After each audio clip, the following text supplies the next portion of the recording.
right here with another edition right here with Wazetics Mental Wealth. So today we going through some real critical analysis. We're gonna go through a real critical analysis today. So the analysis is going to be based off of what makes a business a black business.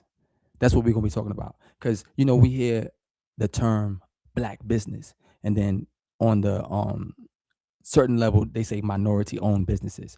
Okay, let's talk about this from a real perspective. Because I was having a conversation last night with one of my mentees, uh one of the brothers that I really like have a lot of love for, connection with, and we have these conversations on a regular basis, right? um so I've been mentoring him on certain levels of life and business. And we've been planning this major event, which is the Young Entrepreneur Summit. We've been planning this event. It's going to take place in April. And as we planned the event, we was talking about we want to connect with other black businesses when we go to, have the venue space, when we go to have because we having two venue spaces. So we having a venue space that's going to be dealing with the summit part, panel discussions, showcasing professionals and things like that. And then later on, we're going to have showcase, performances, poetry, neo soul, and hip hop. So I was saying, like, we want to connect with black businesses. And we ran across one venue that we thought was black owned. We thought it was owned by black people, but it wasn't. And it's a nice venue. And so then um I started to rationalize on, look, let's see how we could still deal with this venue on a different level, because this is what I have been thinking about for a long time. No one have actually came to me to tell me about this. I've never heard anyone speak about it. I haven't heard him 500 speak about it. I haven't really heard EYL speak about it. Definitely not Myron. I haven't really heard any of them speak about this right here. Maybe John Bryant may have spoke about it a little bit, but I'm not really sure. But from this perspective, what's really a black business? What's really a black owned business, or what's really a black business? Because you hear people say, look, we need to support each other's businesses, which is true. When we're talking about black business, we definitely need to support black businesses. But what I was telling my brother, I was telling my man, I'm like, look, yo, you gotta really strip away certain things on the surface, because a lot of times we have these cliches, and that's what I'm going to explain today. Today, I'm going to explain how do we get away from the cliches. How do we get away from the surface level information, the surface level knowledge, when people, that we look at sometimes as being thought leaders, and they put these terms out there, they put this information out there, and it becomes normalized in our everyday usage of the language, and we communicating on levels that really don't bring about what we need to bring about for ourselves collectively as black people here in America. Because the question that I would ask, excuse me, in regards to that is, where are we evolving to, and where did we evolve from? So where are we evolving to, and where did we evolve from?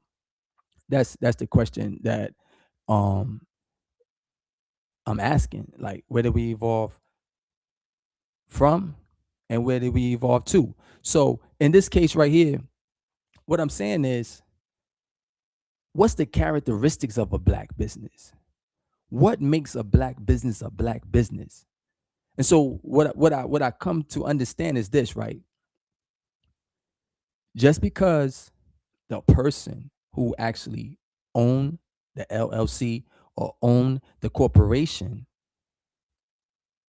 is black, now we have to look at, okay, what is the product? What is the service? So let's use product for example. So if we have a product, we have this product, you got this product, whatever the product is that whatever this product is that's being used, right, to be sold. Where did you get the product from?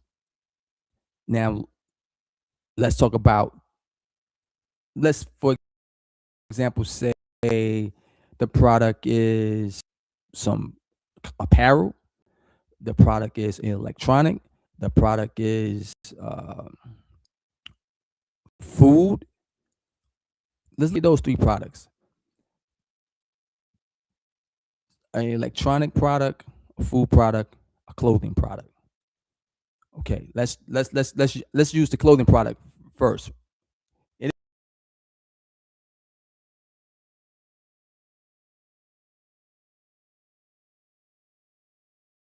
okay, my connection is lost. I came back. My connection is back. Okay, so clothing, right? So you got a black clothing line, you got a black clothing brand, right? Whatever your clothing line is, whatever your clothing brand is, what is your clothes made out of? Okay, you got cotton. The materials. What is the materials that your apparel is made out of?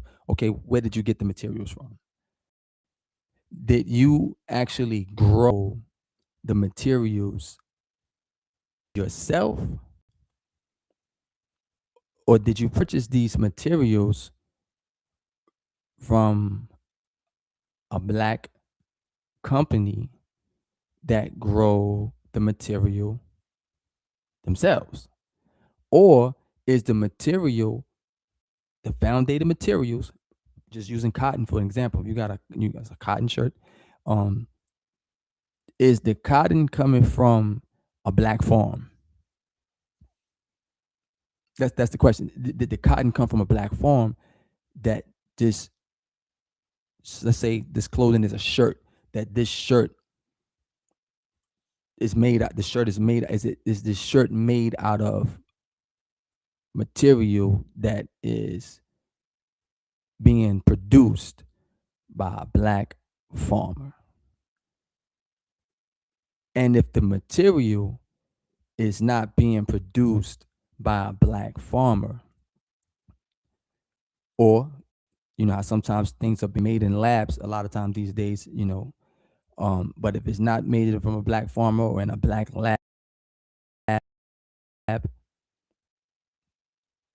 yet you as the black business owner have taken this material, and if you making your apparel from scratch, you didn't sew, weave, whatever, and produced it, or is it just, you buying a shirt that's already made as a shirt and just putting your logo and your name on it as a brand? Okay, now if it's in that case, within the process of manufacturing, production, distribution, if it was just you bought a shirt that was already made as a shirt, basically, and where did you buy it from? Did you buy this shirt from a black business, right? So, and if you didn't get this shirt from a black business, and if you are making a shirt from scratch and you're using the materials such as cotton, if you didn't get that cotton from a black farm, then once you are selling this shirt to people, is it really actually coming from, is it really black business orientated, or connected? Because when we talk about black business, a lot of time we just talking about the front line of it, the face of it, more than like, okay, this person is black and he owned this business, and we're saying, okay, we doing this because we are supporting black business. But is it completely all the way black? And I'm saying this because for the sake of how we really be looking at these things a lot of times, how we looking at these things a lot of times, like we are looking at it to say, okay, we supporting black business, but you're still supporting an ecosystem that exists not just within black business or the black community. And these things have to really be built on. We have to really analyze this stuff because, like I said, we have cliches, we have these terms, we have these things that we say, and on the surface level, it sounds like, yeah, it's supposed to be reinforcing upon us black growth and development, or positioning us for black empowerment, taking us to the level that we need to go out from up under being subjected to circumstances of exploitation, meaning that other people are exploiting us, or other people are living off of our creativity. Other people are living off our ideas, basically taking us from up under the slave or the servitude structure that we've been in for a long time, um, as an outgrowth from the transatlantic slave trade and just the slave system and all of that.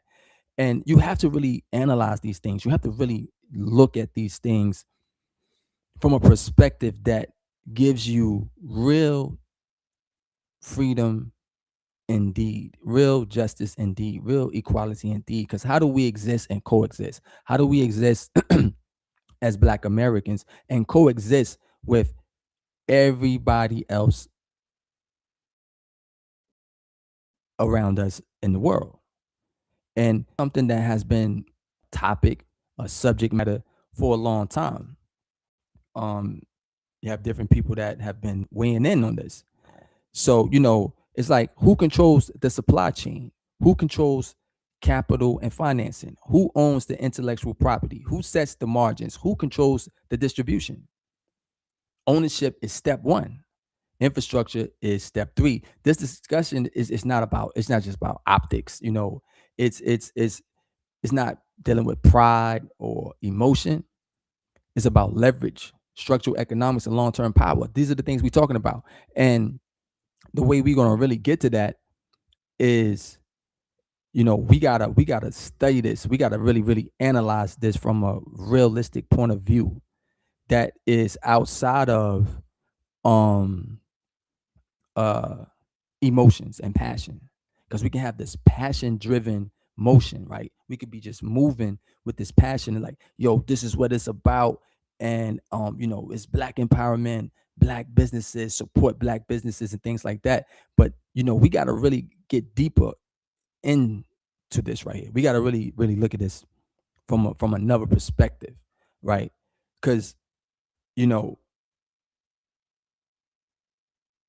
I'm going to break this down on three levels, right? I'm gonna break this down on three levels, and I'm gonna call this the three levels of Black business, right? You got the level one, which is ownership. You own the paperwork. Okay. Level two, operational control. You control pricing, branding, client relationships. Level three, structural power, and this is the impactful level right here. You control suppliers, manufacturing, capital, distribution, intellectual property. Most businesses, they stopping at level one. Some reach level two. Very few Black businesses, what we call them Black businesses, are actually at level three for real. And like I said, this is not about pride. It's about leverage. If your business depends on platforms you don't own, capital you don't control, suppliers you can't influence, then your ceiling is externally set. Economic power means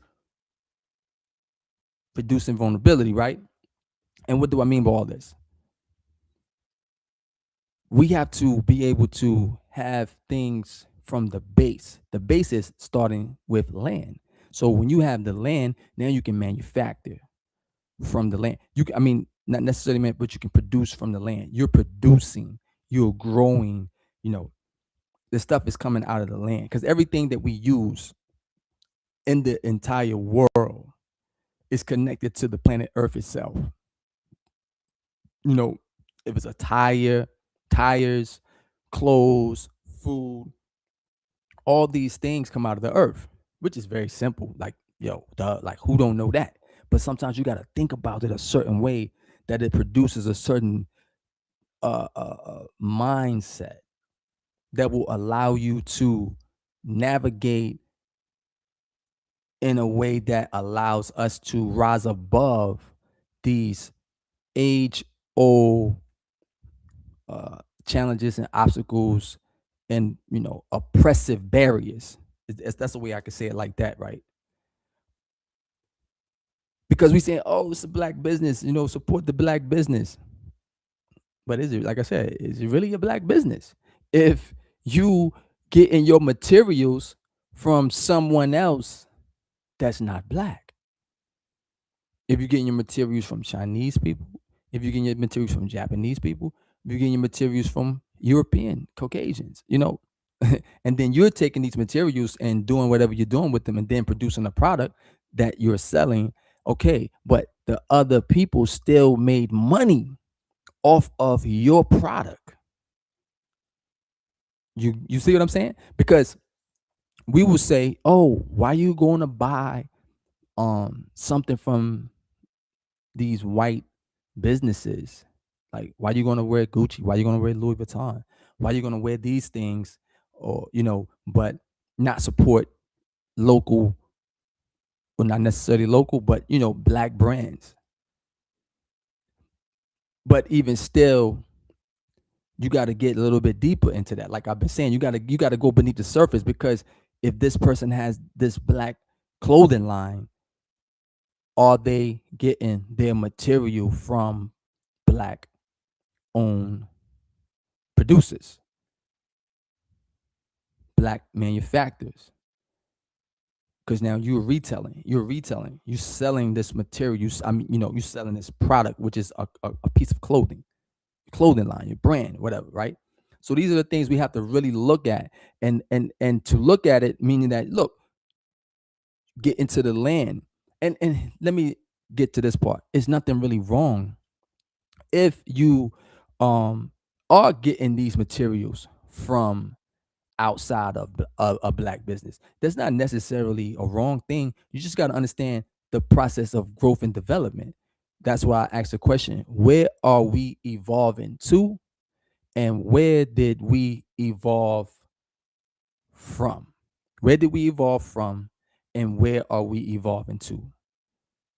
You get it? Where are we evolving to? Meaning that, where are we going to? Where are we going? Where did we come from?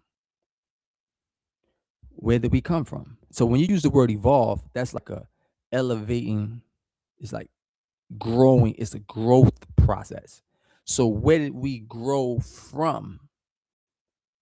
Where did we evolve from? Where did we grow from? And where are we growing to? Where are we evolving to? That's the question.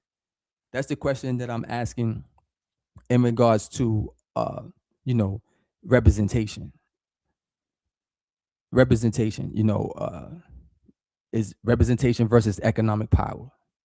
What makes businesses truly black? What make a business truly black? So now let's talk about import and export, and that's what I'm gonna leave with right here.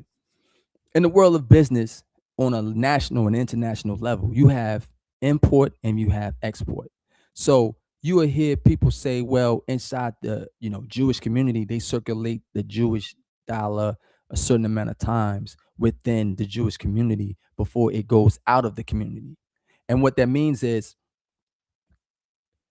a person is shopping, they're doing business with other Jewish people. So that means, okay, if I got my money right here, right, I'm going to shop at, this Jewish grocery store. This Jewish grocery store took my money, and now that's a part of, what they got in their cash flow and their income or whatever, right? They go shop as a grocery store at a Jewish farm, right? So now we're talking about the Jewish farmer is shopping with a Jewish like for like tractors and stuff like that you use on your farm, that the equipment that you use on your farm, they shopping with another Jewish business, right? And then that Jewish business that's uh like providing that technology for the farmer, this Jewish person, they need a haircut or they need clothes, so they shopping at a Jewish clothing store. They go to get their hair cut at a Jewish barber. Then they all need some food, so they all shop at the Jewish. So this is what they saying, how the money is circulating like that amongst the Jewish community. They use that as an example a lot of times. So they're saying that in the black community, the black dollar doesn't stay in the black community for a long period of time. And so what I would say about that is, a lot of times you have to have somewhere to spend the black dollar. So that there has to be more black businesses within the black community for the black dollar to circulate through. You got to have a medium for the black dollar to circulate through, right? And so now going back to how I entered uh this live that I'm having now, this video right here, um, is it really black? Is it really black? And it's not really a big issue if we understand growth and development. Now, if an individual is just using it as imagery to say, yeah, I'm black, I represent for black, I'm putting on for the black community, but they really not, that's a different story. You know, understand? Because you got some people where they live in a white community, but they present themselves as being representation of the black community. And I got a black business, but you live in a white community. So therefore, that community that you're living in is still benefiting off of your presence there from an economic standpoint. You got a black business, so people are patronizing your business. But hey, you live in a white community though. So is it really a black business where the benefit of the black business is benefiting black people? So you can say, or the black community, because you could say, well, the product that they're receiving from this black businesses is something that they're benefiting from just on the level of they received the product, which solved the problem that they had, meaning that, let's say it was a black restaurant, people want to eat, problem, they want to eat, the restaurant is the solution to that problem they want to eat, they go to that black restaurant. But if the person who owned that black restaurant, they live in a white community, meaning that it's only like 3 black people that live in this community, everybody else is white. So that is another thing that you have to look at. But let me go back to the part what I was saying, import and export. On a national and international level, you have import and export. And the fundamental way that works is, okay, a country will export surplus, meaning that they got certain things that they're producing a lot of it. Okay. And now let us export this to another country, right? Because that country might not have this within their country. So they're looking for this because there's a demand there based off their population. Import. So now that country is importing. The other country is exporting. The country who has the surplus of whatever it is product, they exporting it to this other country who is importing it because they don't actually have this in their country. So that's just the world of economics. And I'm about to get off here. I'm not gonna stay real long. But here's the thing, right? What makes a business a black business is the mindset of it. Not just, because I'm a black person and I own the business, but it's I have the black mindset. What is the black mindset? I know where I evolved from. I know my origin in this world, and I know where we are evolving to. I'm participating in the growth and development of my black community. That doesn't mean I'm pro-black or anti-white. It means I'm dealing with self-determination. That we have a situation as black people that we have to be intentional about, and we have to go about these things in a way that's not traditionally recognized by the mainstream of the world, because the mainstream of the world don't have the same experience as black people. And here we are with Black History Month. Like, we have a specific month that's been set aside to say, okay, this is Black History Month, right? So that means it's something special going on. Like, we have to set aside a specific month to just emphasize black history. Only black Americans got that going on. That's not like in Africa or China or, Japan, where they say, oh, we're gonna have Black history. Do they have Black History Month in Japan? You see? But here's the thing. When you hear about Christmas, that's like understood around the world. Christmas. Even if people don't celebrate it, it's like highlighted as a normal thing. When we start talking about black people, black Americans, particular, when I'm saying black people, let me make it more emphatic. Black Americans, we have a special situation. And when you have a situation like we have, meaning that we evolved out of certain aspects where we was in involuntary servitude and slaves, and then we have to grow into freedom. It takes certain people to provide leadership, creativity, innovation, strategy, tactics, maneuvers, advisory, observation, judgment, discernment. It takes people who are actually studying this, analyzing this situation, really taking the time to examine the historical events, examine current events, and then visualize future expectations, future outcomes. That's a holistic approach. And we have a lot of people weighing in on that subject these days from different perspectives. 19 Keys, Nuri Muhammad, John Bryan, um, Him 500, Earn Your Leisure, uh, Wall Street Trapper. These individuals have been positioned as thought leaders in certain aspects of the Black agenda or the growth and development of the Black community, Black Americans. Let me emphasize that. Those who come out of the situation of um, slavery and Jim Crow. Because you have some people say, well, blacks were already over here and didn't come over on the slave ships. That really doesn't matter for real. Why do I say that? Because you still, if that's the case, you still became victimized under the same circumstances as those who did come over on slave ships.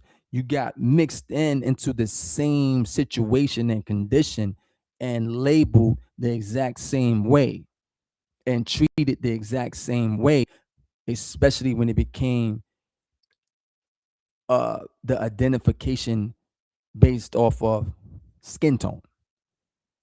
So you still end up in the same situation and you still don't have the organized history, like real organized, codified historical records that's really pronouncing out step by step, the traditions, the culture, the language, the organizational governing factors that show that, okay, it was people here in a civilized way living in here and know to be Black already here prior to Europeans. And I'm not saying that there wasn't any Black people that was not already here. Yeah, there were some already here, but it doesn't matter when it comes down to realizing that we still all ended up in the same predicament as Black Americans. We all still ended up going through aspects of slavery and Jim Crow, and even to today, still being, uh, we still experiencing certain aspects of just racism, right? Barriers and things like that. You know, um, and there's always exceptions to that. There's certain people who didn't have to go through all of that, who were Black. You have some Black people who didn't experience slavery. Some didn't, right? But they still experienced oppression based off them being Black. Even if you didn't experience being a slave, Jim Crow affected you the same way when they said colored only. Like if you were sitting on the front of the bus, my man, and your skin tone was Black, and you say, well, I was already here before Europeans got here, they don't care about that. Get your ass up, move to the back. That's how that went down, right? So um we're going to have to keep building, keep studying, keep navigating, keep organizing, keep mobilizing, because it's a constant thing. And I'm just providing you my point of view and providing my standpoint. So, what's really a Black business? What's really a Black business? And does it really matter if the Black business is not getting all their materials from another Black business? Does that really matter? Or if you in partnership with other people as partial owners of your company, they're not owned. It's not, the company's not fully owned by Black people. You know, does that really matter? In some cases it might, and then in some cases it might not. it goes back again to what I'm saying, the mindset. What is the mindset? What is the mindset? And don't forget import and export. The philosophy behind import and export. Don't miss that part. Study import and export. And a good way to understand business is to look at it from a global perspective. Look at it from a global perspective, and then utilize that global perspective on a national, state, and local perspective. That's a great way to look at things. That's the Wazetics way. Peace.